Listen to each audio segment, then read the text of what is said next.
ना पेट्रोल की कीमत में कमी हुई है, ना ही डीजल की कीमत में कमी हुई है। कितने 100 अरब रुपया सालाना हुकूमत टैक्सेस की मद में पेट्रोल डीजल की कीमत के ऊपर कलेक्ट कर रही है। अगले 24 से 48 घंटे बहुत ज्यादा इंपॉर्टेंट हैं।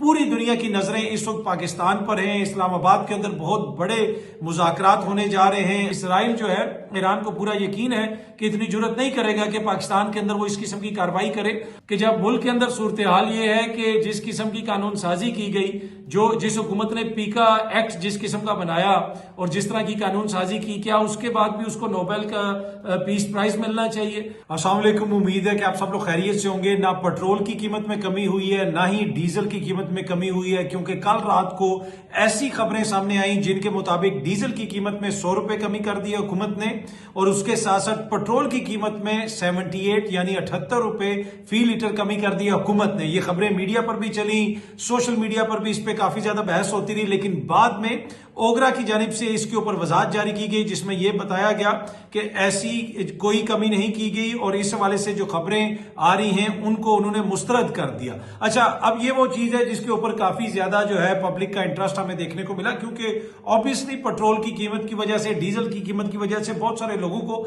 मसाइल का सामना है। अब यह भी बार बार कहा जाता है कि आलमी मार्केट के अंदर अगर पेट्रोल की कीमत ज्यादा हो गई है, डीजल की कीमत ज्यादा हो गई है, तो हुकूमत क्या कर सकती है। देखिए, इसमें कुछ चीजें ऐसी हैं जो बराह रास्त हुकूमत की कारकर्दगी से वाबस्ता है।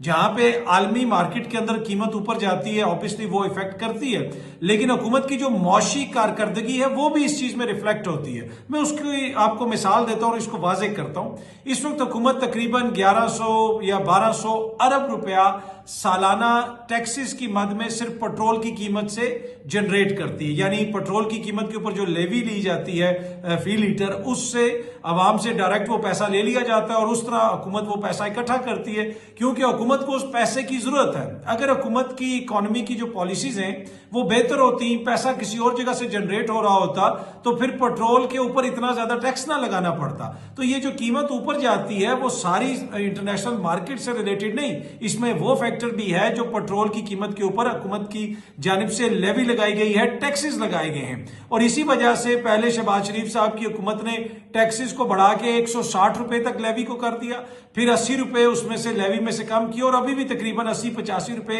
फी लीटर पेट्रोल की कीमत से लेवी ली जा रही है। अगर हुकूमत की जो मौशी पॉलिसीज हैं गुज़िश्ता 4 बरसों से, उनकी वजह से इकोनॉमी बेहतर हो रही होती, ये पैसा हम कहीं और से जनरेट कर रहे होते, तो हुकूमत को ये एक्स्ट्रा टैक्स पेट्रोल के ऊपर ना लगाना पड़ता, बल्कि डीजल के ऊपर भी वो सब्सिडी देने की पोजीशन में होते। तो ये बराह रास्त रिलेट करती हैं पेट्रोल की कीमतें हुकूमत की इकोनॉमिक पॉलिसी से और इकोनॉमिक सक्सेस या फेलियर से, इसलिए कि कहीं और से पैसा जनरेट नहीं हो रहा, तो इस वजह से इनको पेट्रोल की कीमत के ऊपर टैक्स लगाना पड़ता है। तो जो लोग ये कहते हैं कि जी पेट्रोल की कीमत ऊपर चली गई सिर्फ वो इस वजह से कि इंटरनेशनल मार्केट में ऊपर चली गई, नहीं। आप ये भी देखें कि कितने 100 अरब रुपया सालाना हुकूमत टैक्सेस की मद में पेट्रोल डीजल की कीमत के ऊपर कलेक्ट कर रही है। तो उससे आप अंदाजा लगा सकते हैं कि क्यों इनकी कीमतें ऊपर जाती हैं, और उसमें आपको शॉर्टफॉल हुकूमत का नजर आता है दीगर सेक्टर्स के अंदर कि जी वहां से हम इतना पैसा इकट्ठा नहीं कर सके, किसी और जगह से हम पैसा इकट्ठा नहीं कर सके। अगर आपकी इकोनॉमी फ्लरिश कर रही होती, तमाम सेक्टर्स अच्छे तरीके से परफॉर्म कर रहे होते, बाहर के मुल्कों से सरमायाकारी आ रही होती, वो जितने MOUs इन्होंने साइन किए हैं, तो यकीन कीजिए कि पेट्रोल की कीमतों के ऊपर इतना ज्यादा टैक्स लगाने की जरूरत ना पड़ती और पेट्रोल की इतनी कीमत ना होती कि जिसके बाद इस किस्म के जाली नोटिफिकेशन अवाम अपनी आपको खुश करने के लिए जारी कर देती है और मीडिया पर खबरें भी चल जाती हैं, और फिर बाद में पता चलता है कि भाई ऐसी कोई बात नहीं है, ना पेट्रोल की कीमत कम हुई है और ना ही डीजल की कीमत कम हुई है। अच्छा, पेट्रोल और डीजल की जो कीमत है वो आगे चल के कम हो सकती है, क्योंकि अगर इंटरनेशनल मार्केट्स में चीजें मजीद नीचे जाती हैं, यानी पेट्रोल और डीजल की कीमत मजीद कम होती है, तो टैक्सेस लगे भी रहेंगे, तो फिर भी पेट्रोल और डीजल की कीमत कम हो सकती है। और उसमें पाकिस्तान का किरदार बड़ा इंपॉर्टेंट है। वो इसलिए कि अगले 24 से 48 घंटे बहुत ज्यादा इंपॉर्टेंट हैं। पूरी दुनिया की नजरें इस वक्त पाकिस्तान पर हैं। इस्लामाबाद के अंदर बहुत बड़े मुज़ाकरात होने जा रहे हैं। आज यहाँ पे इंटरनेशनल लोग जो इन मुज़ाकरात के अंदर हिस्सा लेंगे वो आ रहे हैं, और जिस मैंने आपको पहले भी कहा कि आलमी मीडिया की नजरें पाकिस्तान पे हैं, आलमी दुनिया की नजरें पाकिस्तान पे हैं और पाकिस्तान की कोशिश है कि जनाब इन मुज़ाकरात के नतीजे में दुनिया को एक खुशखबरी सुनाई जाए। और इस वक्त पाकिस्तान एक तरह से आलमी नजरों के अंदर है और पूरी दुनिया पाकिस्तान की तरफ देख रही है कि भाई दुनिया को बचा लो, हमारी इकोनॉमी को बचा लो। वो मैं इसलिए कह रहा हूं कि अगर ये जंग इसी तरह चलती रही और पेट्रोल और डीजल की कीमत मजीद ऊपर जाती है, स्ट्रेट ऑफ हॉर्मज़ बंद हो जाती है, जंग वहां पे फैलती है, तो उससे सिर्फ कोई पाकिस्तान सिर्फ मुतासिर नहीं होगा, पूरी दुनिया मुतासिर होगी। इंटरनेशनल इकोनॉमी जो है वो एक तरह से आप रिसेशन में चली जाएगी और बहुत बड़ा जिसे आप कह सकते हैं कि माली बहरान पैदा हो सकता है। तो इसी वजह से पूरी दुनिया पाकिस्तान की तरफ देख रही और अब तक जो पाकिस्तान ने किरदार अदा किया वो बड़ा इंपॉर्टेंट किरदार है और दुनिया उसको मान रही है, मां सिवाय भारत के। अच्छा, भारत के अंदर बहुत ज्यादा वावेला मचा हुआ है कि भाई ये हो गया, वो हो गया, पाकिस्तान के खिलाफ बातें हो रही हैं, पाकिस्तान के खिलाफ प्रोग्राम्स किए जा रहे हैं, चीखा जा रहा है, इसराइल से जनाब लोगों को बैठा के पाकिस्तान के खिलाफ प्रोग्राम किए जा रहे हैं। लेकिन मसला ये है कि पाकिस्तान क्या कर रहा है? पाकिस्तान इस वक्त कोई भारत के खिलाफ तो कोई बात नहीं कर रहा। पाकिस्तान एक बुनियादी सी कोशिश कर रहा है कि ये जो खित्ते के अंदर जंग बढ़ रही है उसको रोका जाए। अच्छा, इंटरेस्टिंगली मैंने एक चीज देखी, वैसे गुज़िश्ता रोज ही मैंने आपसे शेयर किया था कि शशि थरूर की फेक वीडियो पाकिस्तान में कुछ लोगों ने शेयर की। गुज़िश्ता रोज एनडीटीवी से बात करते हुए जो शशि थरूर है उन्होंने ये कहा, क्योंकि उनसे एंकर ने पूछा कि जी पाकिस्तान का इसमें जो रोल है तो ये है वो है, मसलसल जो पाकिस्तान के खिलाफ प्रोपेगेंडा हो रहा है। लेकिन शशि थरूर ने कहा कि what the Pakistanis are doing is working for peace that we also want. उन्होंने कहा जी हम अमन चाहते हैं और पाकिस्तानी भी अमन के लिए काम कर रहे हैं। आगे उन्होंने कहा कि I think we should actually be celebrating it. उन्होंने कहा हमें तो इसकी हमायत करनी चाहिए, इसको सेलिब्रेट करना चाहिए, इसके ऊपर खुशी मनानी चाहिए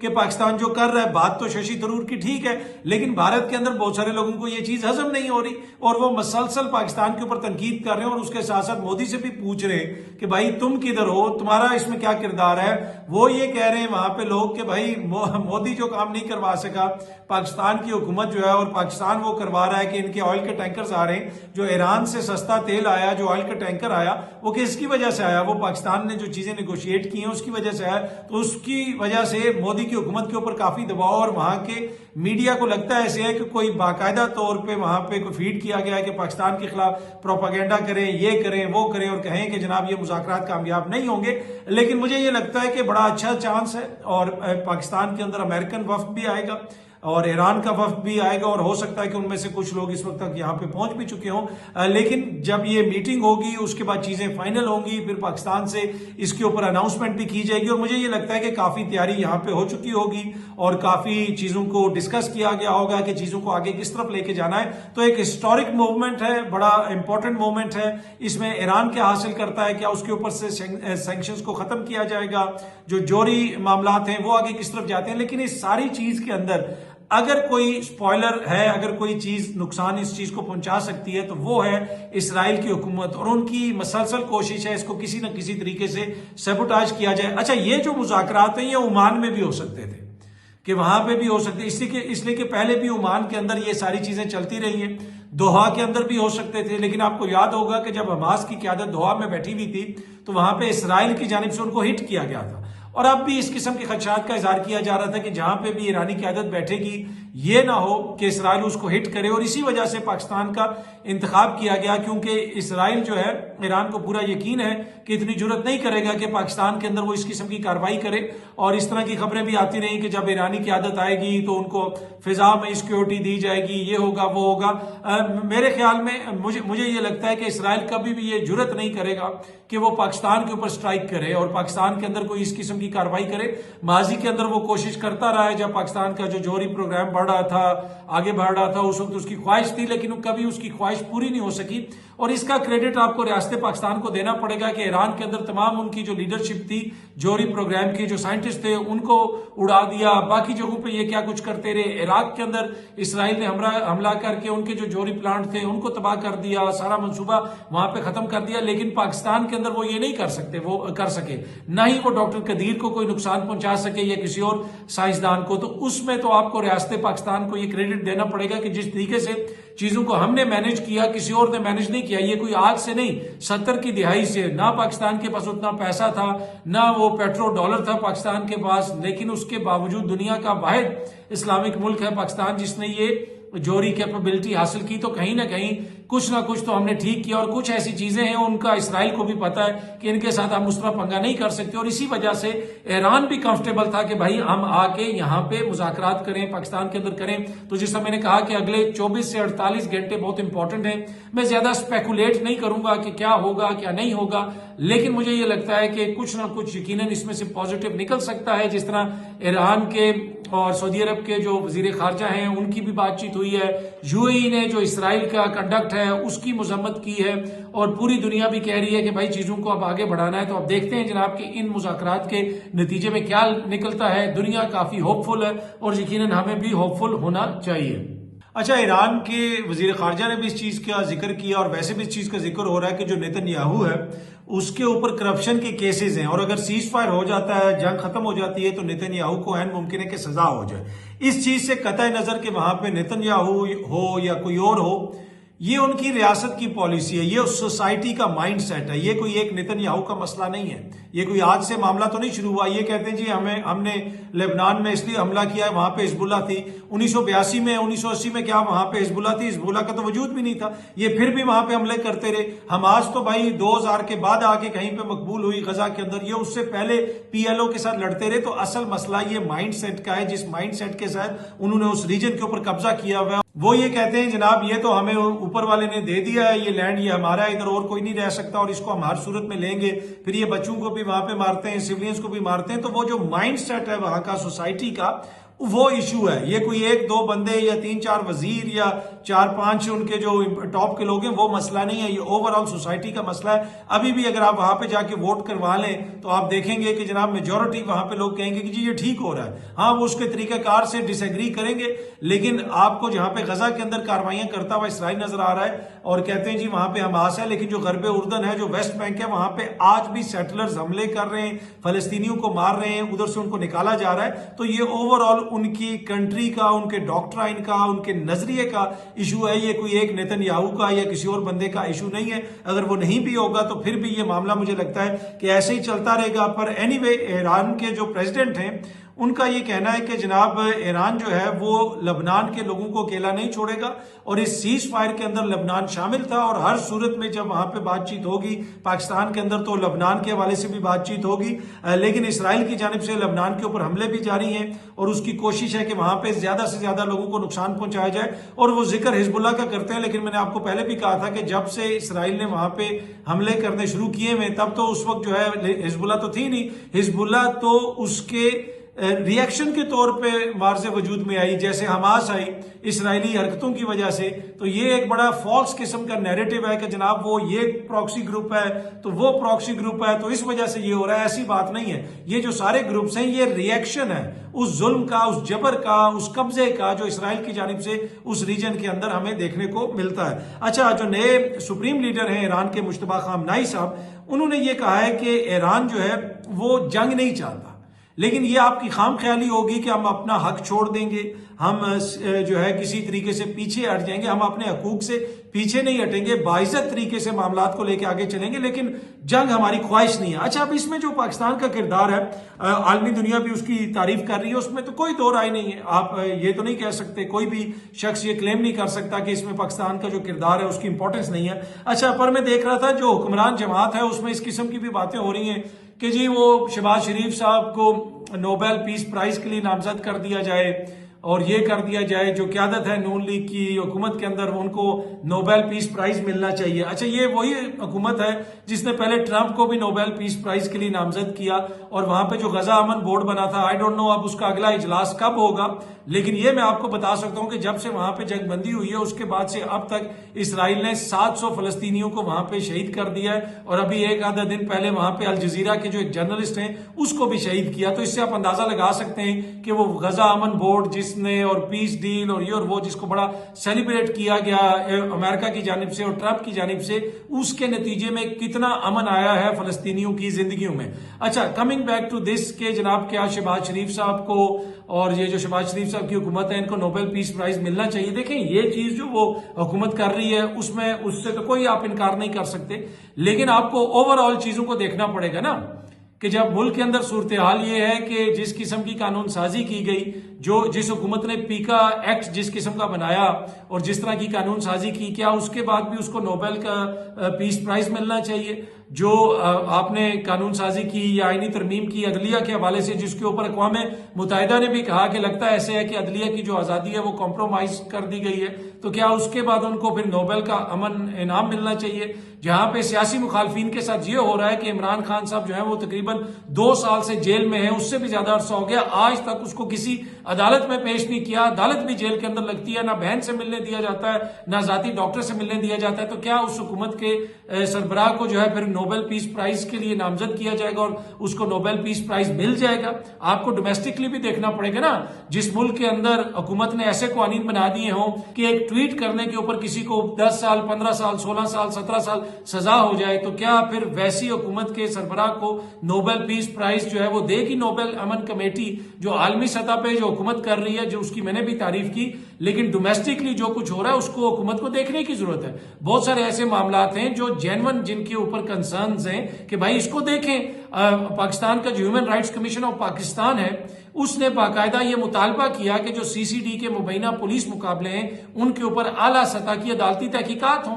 अल जजीरा ने भी इसके ऊपर रिपोर्ट किया कि भाई क्या हो रहा है पंजाब के अंदर। सीसीडी ने, पंजाब पुलिस ने 7-8 माह में, 1 साल से भी कम अरसे में 900 बंदे मार दिए। तो जहां पे ये सूरत हाल हो, क्या वहां पे फिर हुक्मरानों को आलमी सतह के ऊपर नोबेल पीस प्राइज मिलेगा? भाई आपको जहां पे आपकी खिदमात हैं, आलमी सतह पे बहुत अच्छी चीजें हो रही हैं हुकूमत की जानिब से, वहां पे डोमेस्टिकली बहुत सारे इश्यूज हैं और उन इश्यूज को डील करना पड़ेगा, उन इश्यूज को हल करना पड़ेगा। उसकी वजह से जो हुकूमत के ऊपर तनकीद करता है वो कोई हुकूमत का दुश्मन नहीं है। हुकूमत को खुद भी सोचने की जरूरत है और देखने की जरूरत है। वही मामला जिस तरह मैंने आपको पहले भी कहा था कि ट्वीट वाला मामला, उसमें जो वज़ीर आज़म की कम्युनिकेशन टीम है, कितने लोगों को फारिग किया गया। अगर ऐसा ही मामला अगर आप व्हाइट हाउस में देखते या 10 डाउनिंग स्ट्रीट में देखते या किसी और मुल्क में देखते कि एक वज़ीर आज़म ने इतनी इंपॉर्टेंट ट्वीट करनी है और उनकी कम्युनिकेशन टीम ने यह भी नहीं देखा। अब जो लोग ये कह रहे हैं कि जी ये ट्वीट अमेरिका से आ गई, ये ट्वीट वहां से आ गई और कॉपी पेस्ट कर दिया, वो मुनासिब नहीं और वो लग बात है। उसमें ऐसा नहीं होता है। दुनिया भर में जब आप इस तरह के पैगाम शेयर कर रहे होते हैं, आप उसको शेयर भी करते हैं। ये ईरान से भी शेयर हुई होगी, अमेरिका से भी शेयर हुई होगी।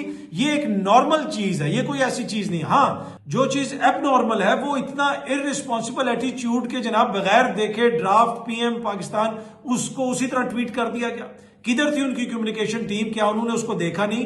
क्या उसके बाद किसी बंदे को फारिग किया गया, किसी से पूछा गया? अब न्यूयॉर्क टाइम्स भी इस पे बात कर रहा है, दीगर दुनिया के लोग भी इस पे बात कर रहे हैं। तो जो लोग बात कर रहे हैं वो हुकूमत के दुश्मन नहीं है। हुकूमत के दुश्मन वो हैं, वो नाअहल लोग हैं जिन्होंने जनाब ये चीज वज़ीर आज़म साहब को करने दी। तो दुनिया में किसी और जगह पे ये हुआ होता तो जो भी इसका रिस्पॉन्सिबल था उसको फारिग किया जाता, उसके ऊपर इंक्वायरी होती, ना कि जनाब अपोजिशन के ऊपर या किसी और के ऊपर तनकीद शुरू हो जाती कि भाई आप आज तो कम से कम इसको पिन पॉइंट ना करें, आज तो आप इस पे बात ना करें। भाई जब आप एक गलती करेंगे तो बात करेंगे। 70 सालों से यही हो रहा है कि हम अपनी गलतियों को कारपेट के नीचे ब्रश कर देते हैं, उस पर बात नहीं करते और उसका नतीजा जो निकला है 70 सालों में वो आज हमारे सामने है। पर एनीवे, अगले 24 से 48 घंटे बड़े इंपॉर्टेंट हैं और हुकूमत पाकिस्तान का जो उसमें क्रेडिट है वो कोई भी उनसे नहीं ले सकता। पाकिस्तान ने बड़ा इंपॉर्टेंट किरदार अदा किया है रियासती सतह के ऊपर, हुकूमत की सतह पे। उसको वन मस्ट जो है ना अप्रिशिएट इट और उसके बंदे को तारीफ करने की जरूरत है और जरूर करे, हर बंदा तारीफ करे। लेकिन जो बाकी आगे पीछे चीजें हैं उनको आप बिल्कुल छोड़ नहीं सकते, उनके ऊपर भी बात होती है। ये तो नहीं हो सकता कि भाई एक ही चीज के ऊपर सारे लग जाएंगे और सारे मदासराई शुरू हो जाएंगे। जो इंपॉर्टेंट क्रिटिकल क्वेश्चन है अगर वो ना रेज हो, वो ना पॉइंट आउट किए जाए तो उसका नुकसान फिर लॉन्ग टर्म जो खुद ही हुकूमत को होता है, खुद ही मुल्क को होता है। अच्छा जी, आखिर में एक और इम्पॉर्टेंट चीज मैं देख रहा था कि अक्सर आप लोग भी देखते होंगे, मेरे सामने भी मुख्तलिफ जो है वो टिकटॉक्स आती रहती हैं कि कोई डीलर भाई जो है वो एक घर बेच रहे हैं, फ्लैट बेच रहे हैं, प्लॉट बेच रहे हैं, या किसी जगह पे भी आप डीलर के पास चले जाएं या किसी शोरूम पे चले जाएं, ना किसी गाड़ी के ऊपर कीमत लगी होती है, ना किसी घर के ऊपर कीमत लगी होती है। आप पूरी दुनिया में सफर करें ना, कहीं पे भी शोरूम है, किसी भी मौजूद मुल्क में गाड़ी के ऊपर कीमत लगी होगी। यहां पे गाड़ी के ऊपर कीमत नहीं लगी होती, जो बंदा हो रहा होता है उसका माथा देख के डीलर जो है कीमत लगा देता है। इससे बड़ी कोई चोर बाजारी है भाई? अगर आप कोई चीज बेच रहे हैं उसका एक कीमत लगा ले। घर बेच रहे हैं, कोई डीलर वीडियो बना रहा होगा, जी ये मेरे बड़ा जबरदस्त घर है, यहां पे है, कीमत के लिए जो है वो आप हमसे राब्ता करें। और यकीन कीजिए ये मैं कोई सुनी सुनाई बात नहीं कर रहा, मैंने 3-4 दफा ये चीज की है कि मैंने एक आम सा जो बंदा वो इस तरह के जनाब वो इधर से पाकिस्तान से बात कर रहा है और वो करे उसको अलहदा कीमत बताई जाती है। अगर कोई बाहर के नंबर से पूछे कि भाई इसकी क्या कीमत है, उसको अलहदा कीमत बताई जाती है। इससे आप अंदाजा लगा लें कि ये हमारे क्या साइकी है। क्या ऐसे कौमें तरक्की करती हैं? जब तक हम ऑनेस्ट नहीं होंगे, हम अपनी हुकूमत के ऊपर तनकीद कर सकते हैं, अपने इदारों के ऊपर तनकीद कर सकते हैं, लेकिन बहैसियत कौम हमारा क्या कैरेक्टर है। ना किसी शोरूम पे जनाब हमने जो गाड़ियां खड़ी की हुई है, लगाओ कीमत सामने जो उसकी कीमत है और उसकी वो कीमत हो थोड़ी बहुत ऊपर नीचे हो जाए, ठीक है, अगर किसी ने बार्गेन करनी है। लेकिन ये एक बंदे को उसी गाड़ी की कीमत 40 लाख बताएंगे, दूसरे को उसी की कीमत 48 लाख बता देंगे।